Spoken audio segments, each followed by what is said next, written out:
My name is Bob DeFord. I'm from Prescott, Arizona, and I brought a home-built, full-scale Mark 9 Spitfire.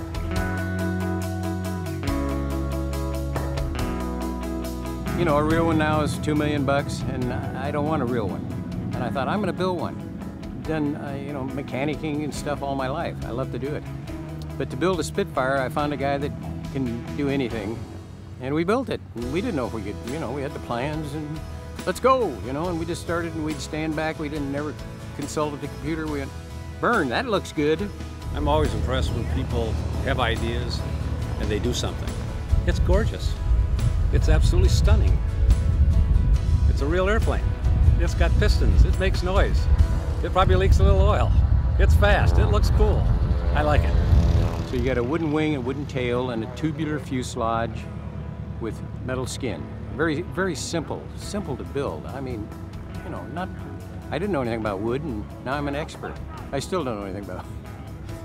And firewall forward was up to us. This engine and mount has a thin piece of car tire rubber separating the engine from the mount, just so it doesn't chafen.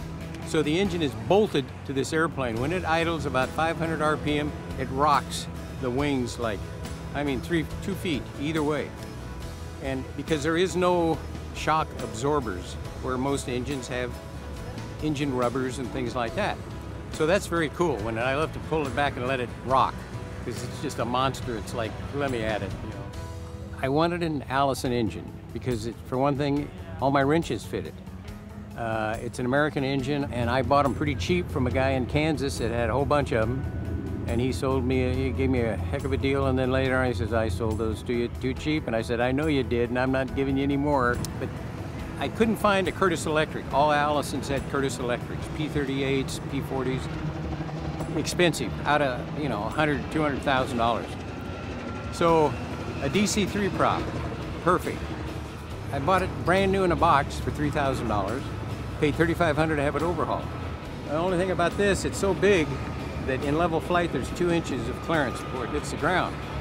So my Allison guy says, oh, you got to cut that prop off before you're going to get it. Well, I've flown it 330 hours and I haven't got it yet. And I'm not going to get it. It's a one-piece, 36-foot, 10-inch wing. One piece. And you laminate these spar planks. They're 3/4 of an inch thick, 6 inches wide. Douglas fir, the most beautiful stuff you ever saw. When I was 2 or 3 years old in my sandbox in Bakersfield, and 4 P-38s pitched over my house right on the deck and scared the heck out of me, but it just, in my heart. So I've always wanted to do this. This is the only thing I ever want to do, is fly World War II stuff.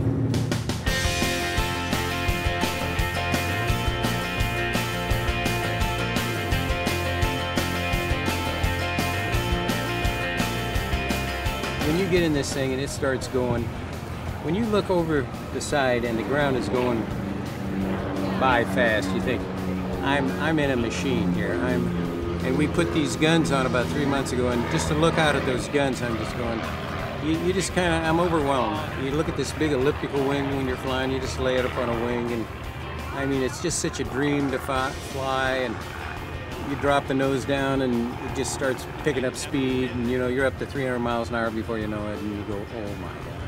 And then in a loop, it just goes over, and as you come out the bottom, you go boom, and you hit the wake, which is kind of a perfect loop, and it does just a nice round loop. I noticed one time, looking at pictures of Spitfires or cruising along, and they're always like this. I don't know why, but they're just up a little. You can see the difference, the deflection.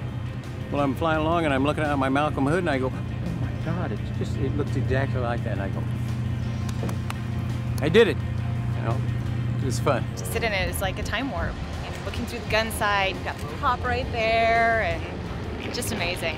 Building an airplane is not easy, and so to take a World War II aircraft fighter and say, you know, I'm gonna put this one together, and I mean, these parts don't exist anymore. No one's making them, so you're doing it all from scratch. I think that's probably the most amazing piece, aside from the elliptical wing.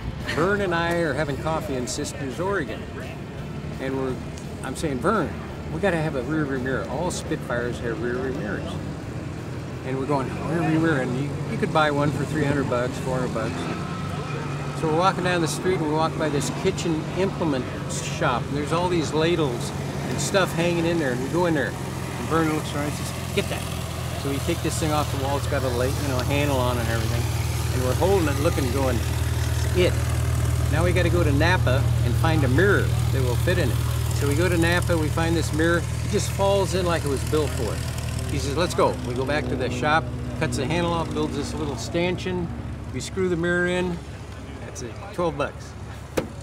And I love it. It's round, it's perfect. I've never seen any Falk Wolfs in it, but I'm looking. I'm not a millionaire, but I got enough. I got enough to do it. And most people do it, you know, when you're retired and when you're in your older years, you can do something like this. And all you got to do is want it. I mean, I couldn't wait. And I thought, when I'm done with my home build, it's going to be exactly what I want. This is what the EAA is all about.